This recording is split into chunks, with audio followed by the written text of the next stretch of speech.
There's a man in San Francisco who hasn't written a sentence from scratch in 2 years. Not an email, not a text, not a birthday card to his mother. Everything goes through AI first. He prompts, it writes.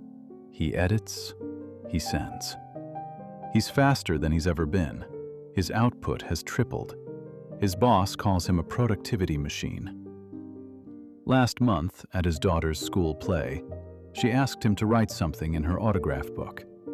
Something from him, not from a tool, just a few words from her father. He stared at the blank page for 4 minutes. Then he pulled out his phone. This isn't a story about a weak man.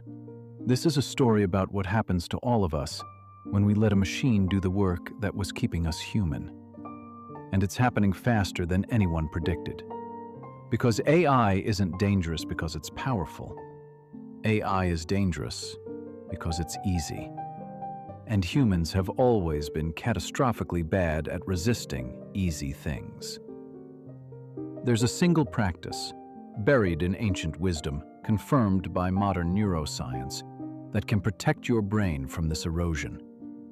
I'll show you what it is at the end. But first, you need to see what's actually disappearing inside your skull. Because by the time you notice it's gone, it's already too late to get it back. Before we talk about artificial intelligence, we need to talk about the original intelligence. Yours.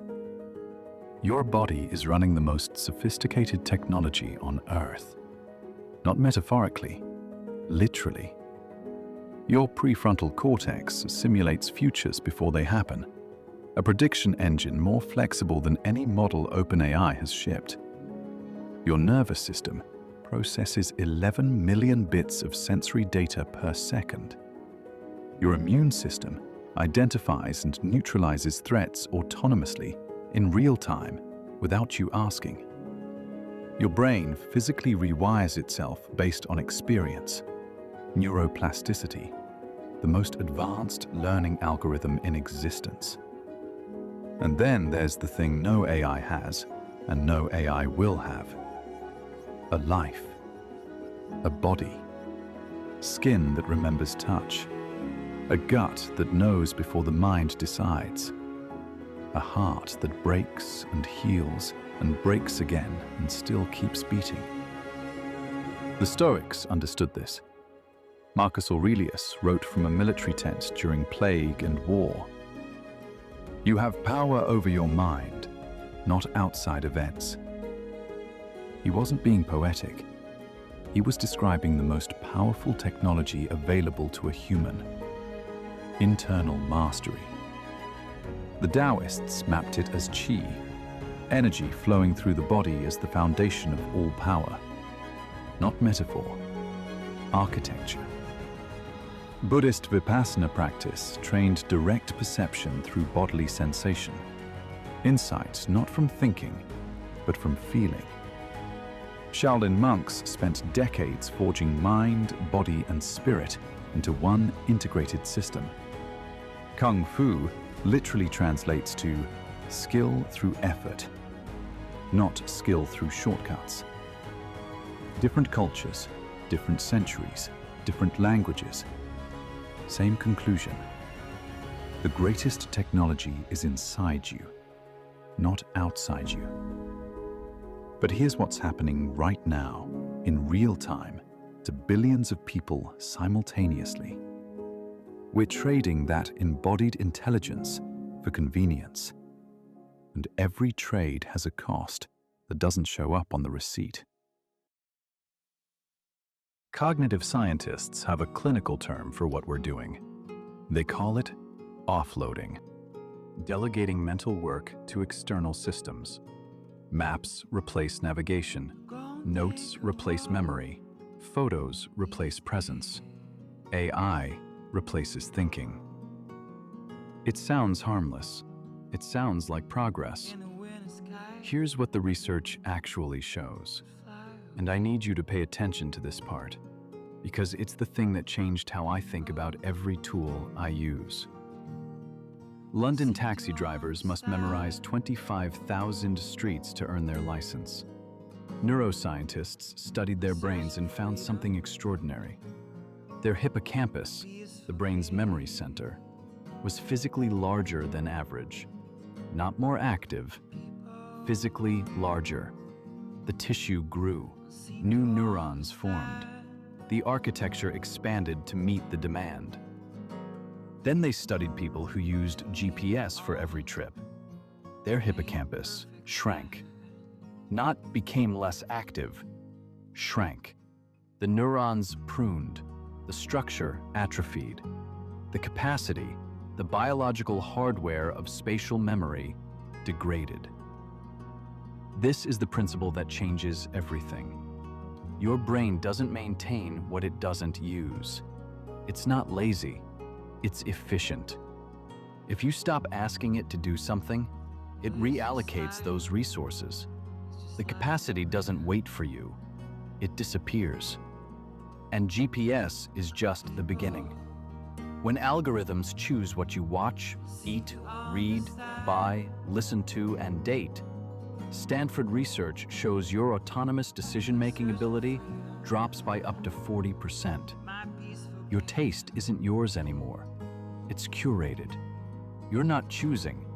You're selecting from a pre-filtered reality that was designed to keep you inside it. When AI writes for you, emails, reports, posts, messages, MIT's Media Lab found that people produce more content, but generate fewer original ideas over time. The output increases, the source dries up. You become a consumer of novelty instead of a generator of meaning. And here's the one nobody wants to hear. Psychiatrist Viktor Frankl survived Auschwitz. He wrote one sentence that explains everything about human capacity.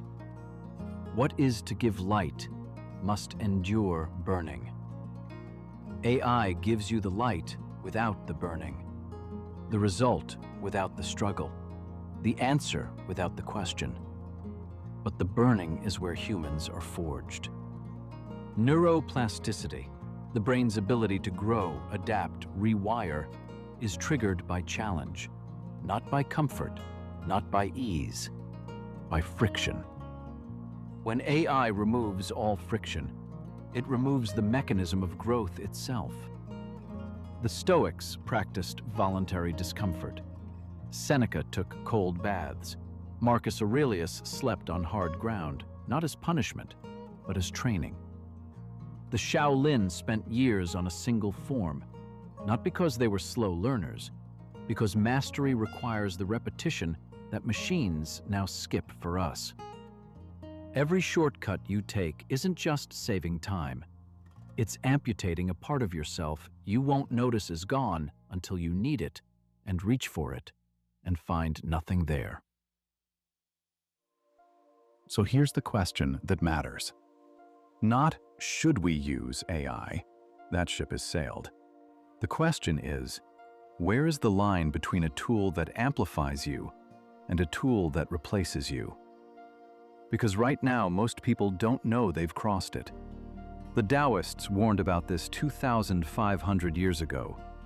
Lao Tse wrote, "To know and not to do is not yet to know."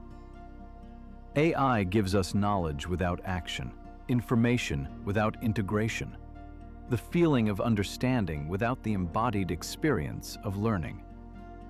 Buddhism warns against constructed identity, the ego built from performance rather than presence. AI generates exactly this, a curated self for metrics and validation. Your LinkedIn isn't you. Your AI-polished emails aren't you. The version of yourself that a machine optimized for engagement is not you. Stoicism warns about surrendering agency to external forces. Marcus Aurelius, what's outside your control isn't yours. AI is the most powerful external force humans have ever created, and we're handing it our thoughts, our attention, our creativity, our memory, The things the Stoics would say are the only things that are actually ours. The Shaolin teach, without discipline, power makes you soft. We're becoming capable on the outside and hollow on the inside. But this isn't inevitable, it's a choice. And the choice has a structure. Here's the principle. One sentence. Everything that follows comes from this. AI should be your exoskeleton, not your skeleton. It should amplify what you already are, not replace what you haven't bothered to build. Let AI handle output, but you generate the input. This is the most important sentence in this video. Creativity happens during slow, wandering thought. The default mode network activates during rest, boredom, daydreaming. That's where insights are born, not in the prompt, in the silence before the prompt. If you skip the silence, you skip the source. Use AI to execute, protect the space where ideas are born. Those are two different activities, and they require two different states of mind. Don't let the machine into both. Ask AI to stretch you, not relieve you. Not, make this simpler. Instead, challenge this. Give me counterpoints. What am I missing? Where is my thinking lazy? The Stoics called this elenchus, Socratic questioning designed to strengthen reasoning, not bypass it. AI should be your sparring partner. The moment it becomes your babysitter, you've crossed the line. Keep one domain sacredly human. Choose one craft you build without shortcuts. Writing by hand, drawing, movement practice, martial arts, music, cooking. Anything embodied. Anything where friction shapes you.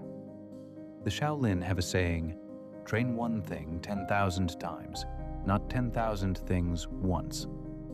Mastery of a single embodied skill is the firewall between amplified and hollow. It's the thing that keeps the core intact while the tools evolve around you. And the practice that ties it all together, the one I promised at the beginning, is the simplest and the most counterintuitive. Practice cognitive fitness the way you practice physical fitness. Daily, non-negotiable. Memorize something, a poem, a phone number, a route through your city. Write by hand. It activates neural pathways typing doesn't touch. Navigate without GPS, even once a week, even a route you know. Read slowly, not skimming, not scanning, but the kind of reading where you forget what century you're in.